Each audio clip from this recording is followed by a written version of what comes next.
Hello everyone, this is Aussie Select and I am back to talk about the aftermath of the Queensland election 2024.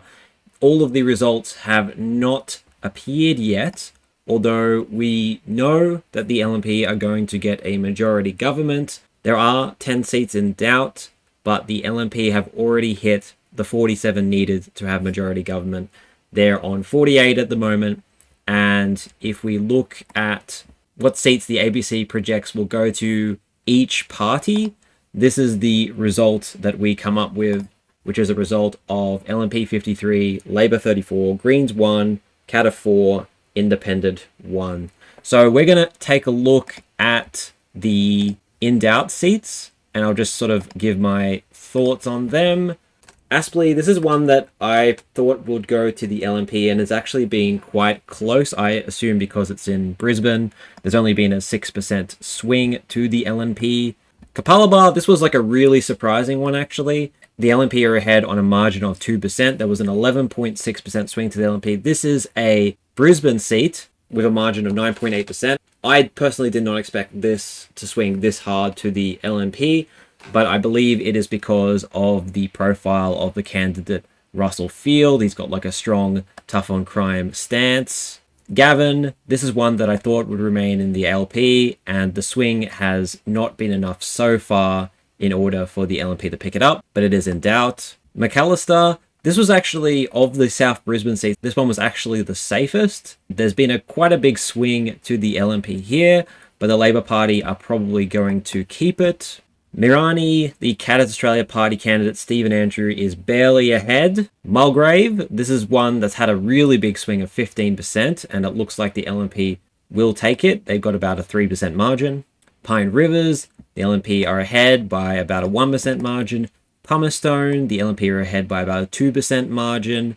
South Brisbane, the LP are ahead of the Greens on, looks like a 7% margin. I believe the reason they haven't called this yet is because they think it could end up being an LNP versus Greens contest depending on how these One Nation preferences go and how many votes the Labor Party gets as opposed to the Liberal National Party. So yeah, there's sort of a peculiarity going on in that seat. Springwood, the Labor Party are holding on by about a 1.5% margin. There was a 7% swing there. I think the biggest surprises of the night, I'm going to say, is Mulgrave, that 15% swing. I mean, we did expect that the swing would be quite high in the regions, but yeah, 15%, a lot of people didn't expect they would go that far. Kapalaba was definitely a surprise.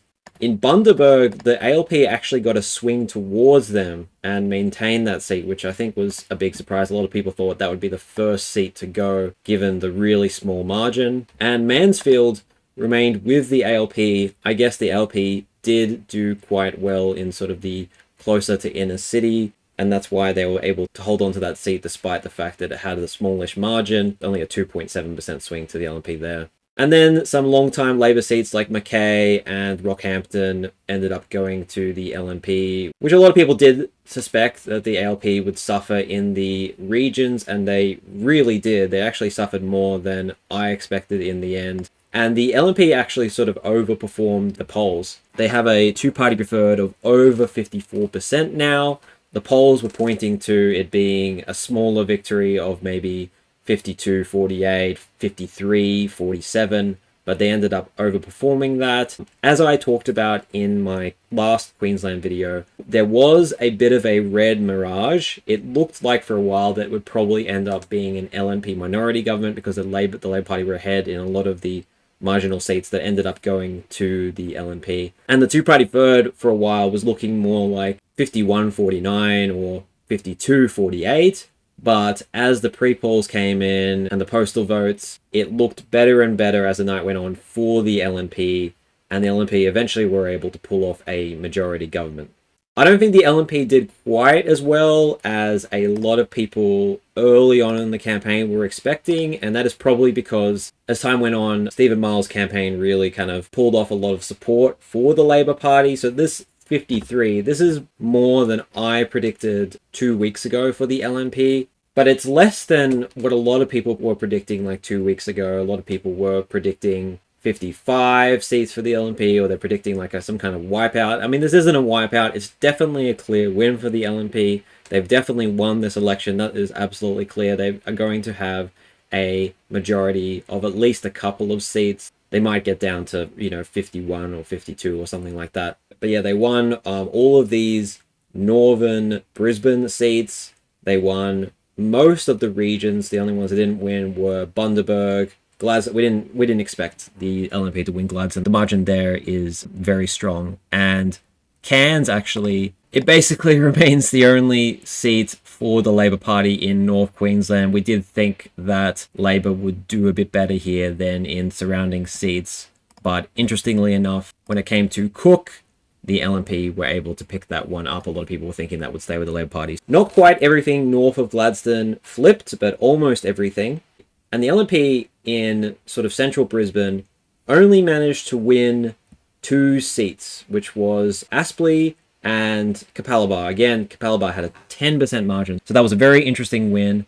Maybe there has been some demographic change in that seat as well. Labor did manage to win back Ipswich West, which I called, but that was predicted by quite a few people, and Labor might be able to hang on to Gavin, which will be their only seat in the Gold Coast yet again. I think the biggest takeaway from this election is how badly the Greens did. I think that was the most surprising thing. There was talk of them even losing Maywa to the LNP, but they've almost certainly lost South Brisbane. They failed to pick up McConnell or Cooper or do really well in any of the other seats. It does have ramifications for how well the Greens will do in the 2025 federal election. I've read some posts which suggest that because of Stephen Miles' pivot to a sort of progressive platform, the Greens didn't really know where to go and just tried to be even more progressive. And that's what really harmed the Greens. And maybe because Albo has been pretty centrist and milquetoast, the Greens will do a bit better in the federal election with a progressive platform. That's something I've heard. So it doesn't necessarily mean the Greens are ready for a wipeout in the next federal election, but it does mean the chance of them picking up Moreton, the chances of that has probably reduced, I would say. But I will have more discussions about this when I get to my Queensland video on the federal election. So I wanted to keep this one short and sweet. I might do another look once we get final results. I just wanted to sort of update on how it went. Definitely a conclusive win for the LNP, definitely a conclusive loss for the Labor Party. I know during our stream we thought it was going to be a lot closer than it ended up, but again, that red mirage really took a lot of people by surprise. One Nation, RIP, really failed in Keppel. I believe they didn't even run a first or second there. And only one independent elected. So this election sort of bucks the trend on non-major parties doing well in elections. This has been a pretty decent election for major parties, in my opinion. And did Stephen Miles do better than expected? Well, yeah, he did all right. I believe he's staying on as leader.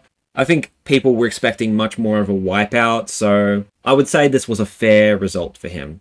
Anyway, that's all for me. See you later, guys. Thank you for watching.